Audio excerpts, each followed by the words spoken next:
बिस्मिल्लाहिर्रहमानिर्रहीम। दोस्तों, programme news desk के साथ मैं हूं फयाज़ अहमद बड़ाच और मेरे साथ तशरीफ़ रखते हैं जनाब साहिद कोगी साहब।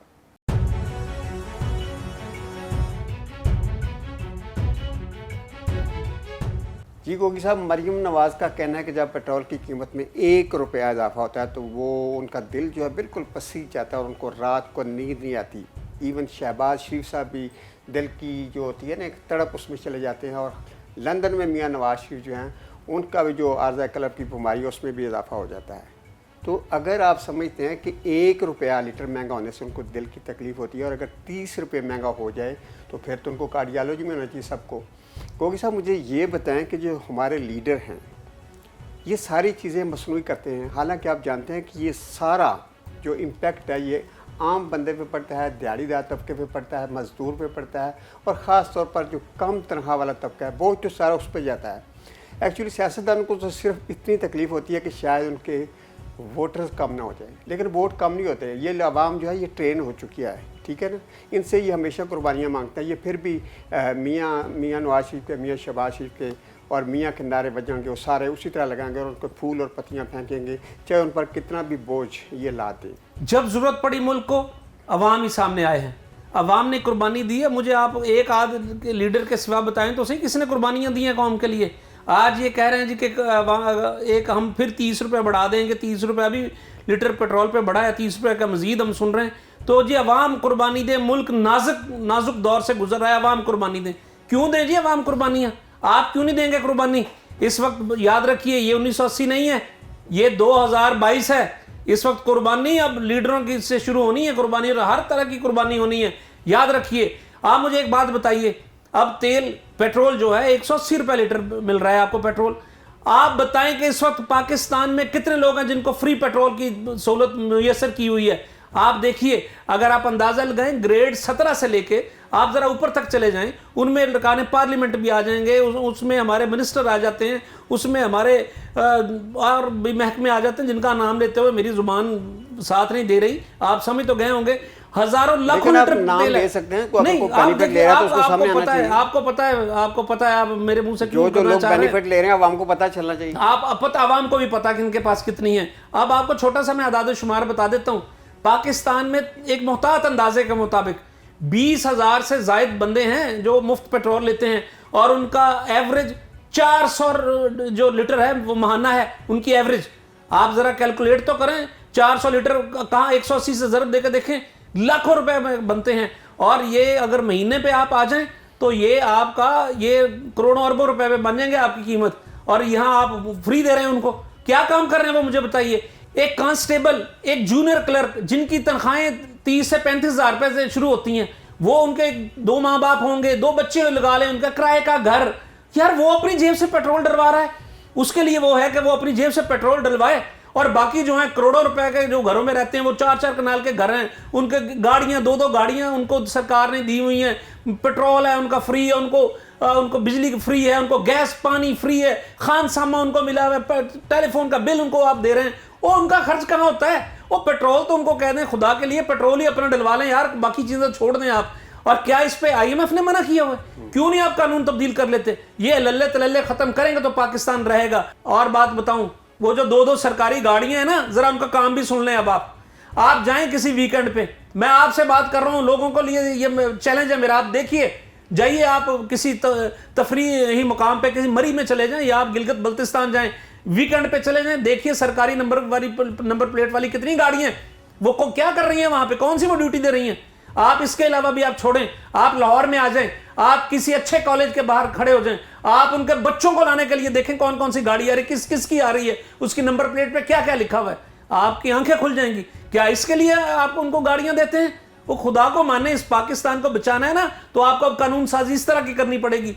अब आपको अवाम, जितनी अवाम यहाँ पे हो रही है कुर्बानियां दे रही, इतनी इससे आधी कुर्बानियां अल्लाह का वास्ता है आप उन सरकारी अफसरों से भी ले लें, आपके सारी मैशत ठीक हो जाएगी। मुझे एक बात बताइए कि पिछले बजट में, जो पिछले साल का बजट पेश किया गया था, उस वक्त डॉलर की कीमत 158 रुपए थी। उस वक्त पेट्रोल जो था 110 रुपए लीटर था। आज आप देख लें 202 रुपए पे डॉलर पहुंचा हुआ है और पेट्रोल की कीमत आपके सामने 180 रुपए है। इसका मतलब है कि वो जो गरीब कांस्टेबल है या वो क्लर्क है, उसकी तनख्वाह अगर उसको किया जाए तो 30% कम होगी तनख्वाह। आप कहते हैं जी हमने उनकी तनख्वाह थोड़ी सी बढ़ा दी, 10% तनख्वाह बढ़ा दी। 10% तनख्वाह तो आप बढ़ा देंगे, लेकिन जो 30% उसका नुकसान हो गया वो किधर गया? ये बिल्कुल वही बात है कि आप फ्रंट जेब में उसके 50 रुपए डालें और साइड वाली पॉकेट से उसके 100 रुपए निकाल लें। ओ भाई आप ये कर रहे हैं, अल्लाह का वास्ता, अब आपको ये हटना पड़ेगा इस काम से। आए बराबर मसावात जिसको कहते हैं, सबके लिए कुर्बानी ऊपर से लेके नीचे तक की होनी चाहिए कुर्बानी। ये नहीं है सिर्फ गरीब अमान कुर्बानी दें। जी गोगी साहब, एक और बड़ी अहम खबर आपसे हम डिस्कस करने चाह रहे हैं मुल्क की सियासत के हवाले से। आप जानते हैं कि इस वक्त पाकिस्तान जो माली मुश्किलात का शिकार है। मैं समझता हूँ कि माली मुश्किलात से तो पाकिस्तान जो है वो इकनॉमिकली डिफ़ॉल्ट नहीं होगा, लेकिन पॉलिटिकली अगर आप देखें तो सियासी एतबार से इसका डिफ़ॉल्ट हो चुका है, बल्कि दिवालिया हो चुका है। और आप जानते हैं कि जो इस वक्त सियासी जलसों की सूरत हाल है कि जब भी जलसा होता है तो खान साहब के ज़हन में बस एक ही बात है, वो मरीम नवाज़ का जिक्र करेंगे, शहबाज शरीफ का, नवाज़ शरीफ का, राना सनाउल्लाह का, और इसी तरह दूसरे फ्रीक का भी ये हाल है कि वो सारे जब तकरीर करते हैं तो खान साहब को कोसते हैं, उसी पर चीखते हैं। तो क्या ये हमारी सियासत रह गया? आप समझाएं कि हमारा सियासी ढांचा ये रह गया है कि 8-10 बंदों की लड़ाई है इस मुल्क में और 22 करोड़ आवाम जो है वो पीछे जा रहे हैं। और अभी आपके पास एक मुखबिर थी, अभी आप बता रहे थे कि दोबारा फिर उस लॉन्ग मार्च की तैयारी हो रही है और उसको रोकने के लिए भी इंतजाम हो रहे हैं। तो क्या हमारी कौम और हम मुल्क सारा इस चक्कर में रहेगा? लॉन्ग मार्च की तारीख का ऐलान जून के पहले हफ्ते में हो जाएगा और शुनीद है कि जून के आखिर में लॉन्ग मार्च होगा। और मैं आपको एक बात बता दूं, इस दफ़ा लॉन्ग मार्च वैसा लॉन्ग मार्च नहीं होगा जैसे पिछला हुआ था। तैयार हो जाएं आप इस दफ़ा लॉन्ग मार्च के लिए। और इस दफ़ा लॉन्ग मार्च केपी से भी नहीं आएगा, लॉन्ग मार्च पंजाब के एक शहर से आएगा, नवाबों के शहर से आएगा। चलें ये बता देता हूं मैं आपको, नवाबों के शहर से शुरू होता है। उस हवाले से एक बड़ी अहम शख्सियत को जिम्मेदारी भी दे दी गई है। और ये भी है कि दूसरी तरफ से भी तैयारी मुकम्मल है। आप देखें ज़रा इस्लामाबाद, किसी से पूछे तो सही, फ़ोन करें किसी को अपने, आपके तो माशाल्लाह बहुत वहाँ पे रिपोर्टर्स हैं। राना सनाउल्लाह साहब एक्शन में आ रहे हैं, एक्शन में है। वहाँ पे कंटेनर पहुँचा दिए गए, अभी सड़क पे नहीं रखे, साइड पे रखें, किसी वक्त भी सड़क के दरमियान में रख दिए जाएंगे। लेकिन मेरी एक मुखबरी और भी है, इस दफ़ा कंटेनर रास्ते नहीं रोकेंगे, कंटेनर साइड पे ही पड़े रहेंगे। अब जुलूस आएगा, जो लॉन्ग मार्च आएगा, वो किसी और सज दस से कह लें, किसी और तरीके का कह लें, वो होगा। और इस वक्त और भी आप एक बात बता दूं, इस लॉन्ग मार्च में वो लोग भी शामिल होंगे जिनको हम कहते थे ये लोटे या मुनहरिफ अरकान। कुछ लोगों ने खान साहब से रब्ता किया है, आपको तो हमने पहले भी बताया, हमारे प्रोग्राम में बता दिया था कि वो माफ़ी के लिए कह रहे हैं कि माफ़ी तलाफ़ी कर दी जाए। अब उनको कहा गया कि आपकी माफ़ी की एक ही सूरत हाल है, वो सूरत यह है कि आप इस लॉन्ग मार्च में अपनी ज़रा ताकत शो करें ना। गोगी साहब, आप जानते हैं कि पिछले लॉन्ग मार्च में ये बड़ी चीज़ वाज़ेह हो गई थी कि जो ख़ास हल्के हैं उनकी हमायत हासिल थी इमरान खान को।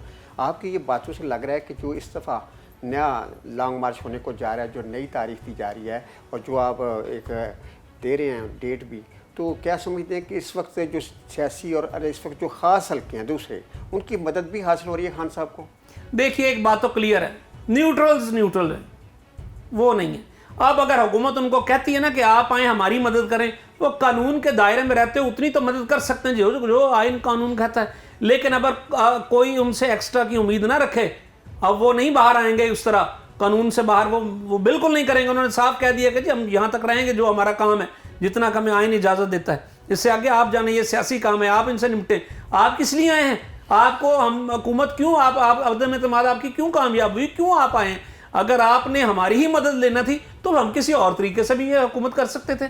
लिहाजा ये सियासी मसला है, आप इसको सियासी अंदाज में हल करें। हमारी तरफ ना बार बार देखें, ये पैगाम पहुंचा दिया गया है और आप देखेंगे, आपको नजर आ जाएगा जब इलेक्शन की वो लॉन्ग मार्च की तारीख आ गई, आप देखेंगे क्या सामने आएगा, आपके सामने होगा। और एक और आपको तो पता ही होगा ना, पीटीआई ने बाकायदा लड़ने का प्लान बना लिया सियासी मैदान में। आप ये ना समझिएगा कि वो सड़कों पर लड़ने का, उन्होंने कह दिया है कि 17 जुलाई को जो ज़िमनी इलेक्शन हो रहे हैं, जो उनकी वो जो मुनहरिफ अरकान को डी-सीट किया था उस पर इलेक्शन हो रहे हैं ज़िमनी, पीटीआई ने कह दिया कि पूरी तैयारी से हम इसमें आएंगे, मैदान खाली नहीं छोड़ेंगे। पीटीआई ने कह दिया, क्लियर कह दिया। और आप देखेंगे कि इस दफ़ा आपको रिजल्ट जो होगा ना वो पिछली दफ़ा से बड़ा मुख्तलिफ होगा। गोगी साहब, आखिर में आपने हमें ये बहुत अच्छी बात बता दी है कि जहाँ पीटीआई जो है लॉन्ग मार्च करने जा रही है, वहाँ वो सियासी अमल में भी दोबारा भरपूर अंदाज में शरीक हो रही है। इजाज़त दीजिए, अल्लाह निगहबान।